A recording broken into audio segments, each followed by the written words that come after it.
মাত্র 1 টাকা কেজি কইতাছে 40 টাকা মূল।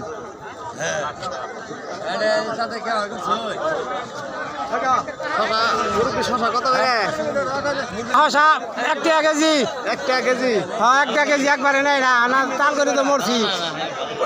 লাভ লাভ তো বলা 10,000 টাকা খরচ আর 2,000 টাকা বেশি নাই। 10,000 টাকা খরচ। ইনি কিন্তু মনের জ্বালায় কিন্তু মনের কথা জ্বালায় বলতেছে। কইতাছি।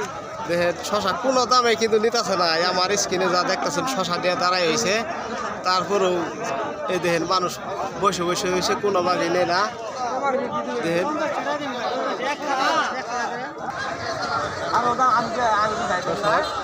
দেখেন আমার স্ক্রিনে যা দেখতেছেন প্রচুর শশা আমদানি হয়েছে, মানুষ নিয়ে বসে বসে হয়েছে, কোনো দামই নেয় না।